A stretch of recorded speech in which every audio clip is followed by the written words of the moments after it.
Hola amigos, ¿cómo están? Bienvenidos a La Voz del 21. Mi nombre es Mayra Calderón y vamos a analizar a continuación sobre la Defensoría del Pueblo porque hasta el momento no recibe los recursos solicitados al Ministerio de Economía y Finanzas para hacer su labor, supervisar en las elecciones del 2 de octubre, lo que pone en riesgo el alcance de su supervisión. Esto ha sido alertado por la Asociación Civil Transparencia y estamos conectados con el secretario general Iván La Negra, a quien le damos la bienvenida en Perú 21 TV. ¿Cómo está? ¿Cómo está? Muy buenas tardes. Gracias por la invitación. ¿Cómo es esto que la Defensoría del Pueblo no recibe hasta el momento el presupuesto para supervisar las elecciones del 2 de octubre? Sí, una función que ha cumplido la Defensoría desde hace varios años es la de hacer actividades de supervisión electoral durante las elecciones. Y esto es una actividad, digamos, que es solamente temporal, ¿no? Porque evidentemente se desarrolla solamente cuando hay periodos electorales. Y para eso la Defensoría suele pedir recursos adicionales al Ministerio de Economía y Finanzas, ¿no? Para cubrir el presupuesto de lo que implica esa supervisión.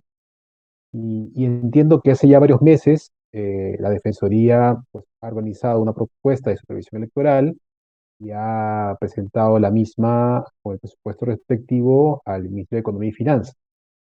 Luego ya estamos en septiembre y hasta el momento no se han pues, autorizado la transferencia de estos recursos, ¿no? Entonces, esto es un tema bien serio porque en el Estado suele pues haber un tiempo, ¿no? Entre que se reciben los recursos y se pueden ejecutar actividades, ¿no? Porque hay un conjunto de procedimientos administrativos que deben cumplirse. Entonces, en verdad ya estamos en el límite, ¿no? Y sería pues lamentable que no se tengan los recursos para agregar a una institución que es de hecho importante al proceso de seguimiento de las elecciones. Para entender un poco la gravedad del asunto y qué es lo que puede pasar si es que no se dan a tiempo los recursos, ¿cuál es la función explícitamente que cumple la Defensoría del Pueblo en las elecciones? ¿De qué se encarga específicamente y cómo se puede ver afectada? Sí, la Defensoría del Pueblo tiene como función establecida en la Constitución, pues la defensa de los derechos de la ciudadanía, de las personas. Y uno de esos derechos son los derechos políticos.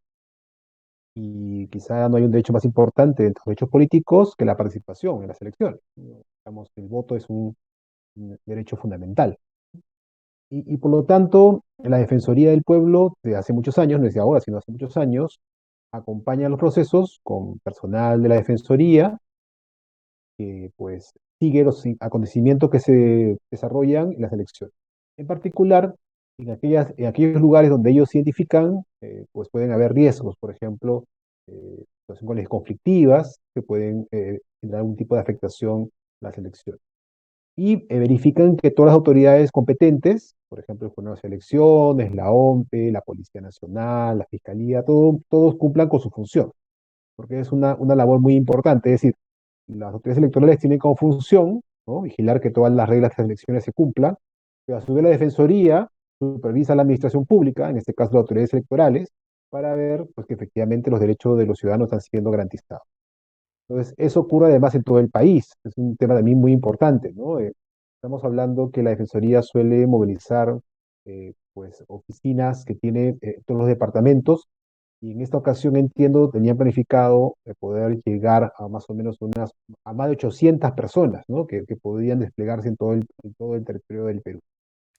Es decir, si ocurren incidentes al interior del país de personas que no llegaron a sufragar o que le impidieron sufragar, por de alguna forma decirlo, ¿no? Que no pudieron ejercer su voto y la Defensoría del Pueblo, pudiendo haber hecho su labor de control, si no hay una supervisión como tal, la responsabilidad de quién sería directa, del Estado, si es que esto no se cumple.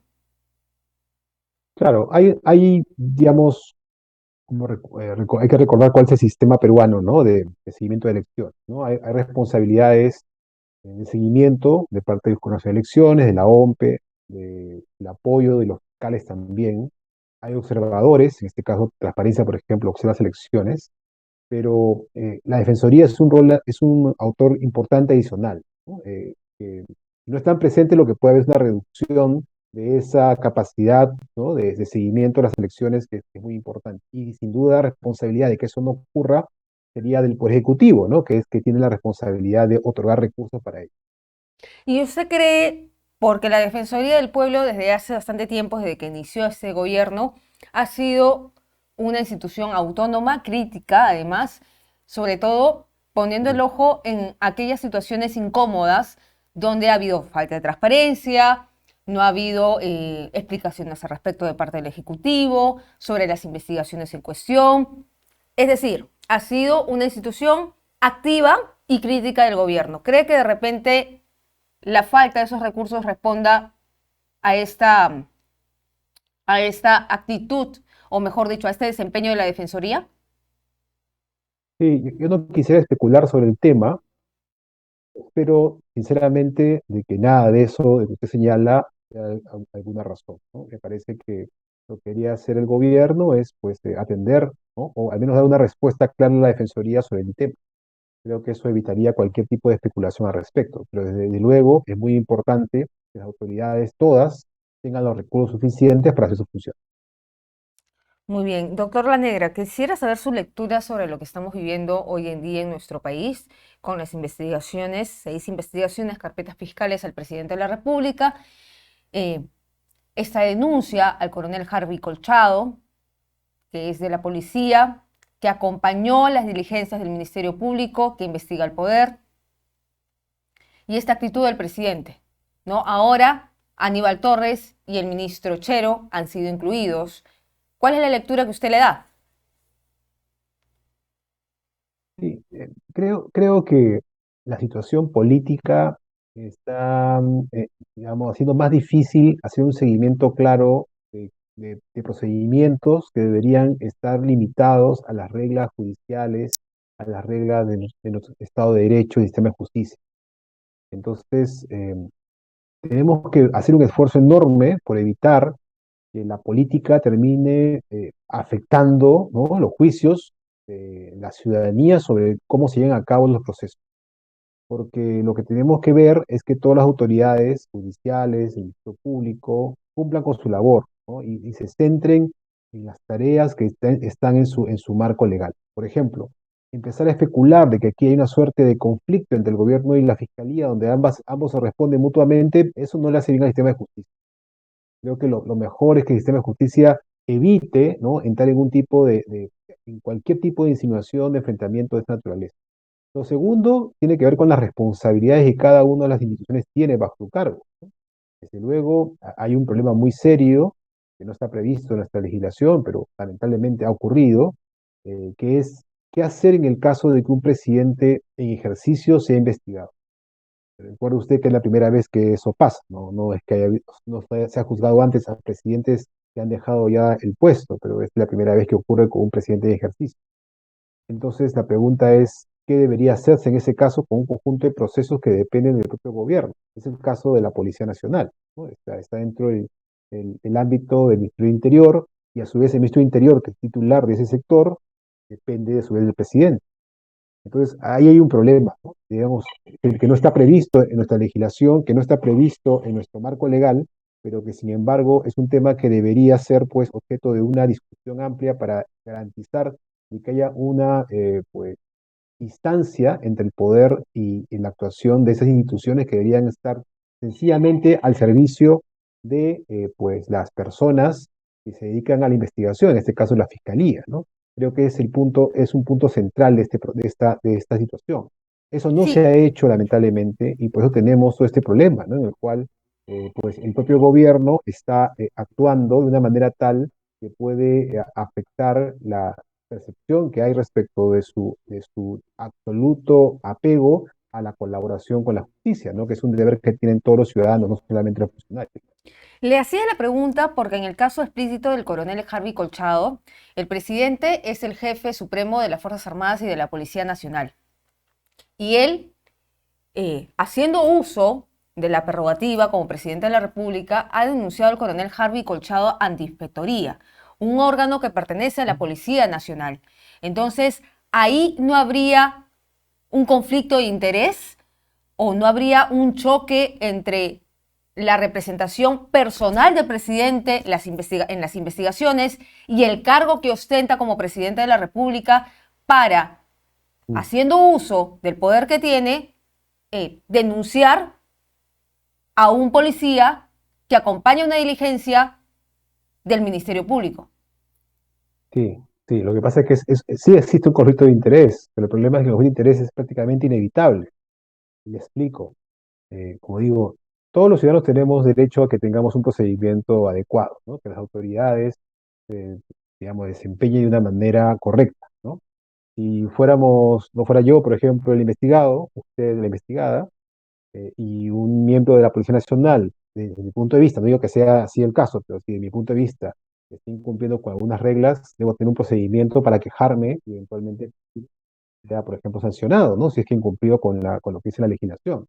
Eso, digamos, eso es un derecho que tengo yo, en tanto ciudadano, no ciudadana, como cualquier otro demás, como cualquier otro, en un procedimiento ante el sistema de justicia, ¿no? Pero en este caso, como digo, es algo que no está desarrollado ni previsto en la legislación. ¿Qué ocurre cuando quien es investigado es a su vez una persona que tiene el control sobre el órgano, ¿no? Que tiene una función vinculada con investigación? Si fuera el ministro de Interior, por ejemplo, ¿cuál es la solución? Pues que salga el ministro del cargo, ¿no? Digamos, sería lo razonable, digamos, una decisión política. Mira, no puedes, tú estás siendo investigado y no puedes ser al mismo tiempo ministro porque vas a estar a cargo pues, del órgano de la policía que a su vez te tiene que seguir, ¿no? Entonces hay un problema ahí de que se resuelve con la salida política eventualmente del ministro, ¿no? Y igual pasa con otros puestos, ¿no? Donde hay un conflicto de interés y la persona sale. Pero ¿qué pasa cuando es el presidente el que está involucrado en eso? O sea, esa es la situación, ¿no?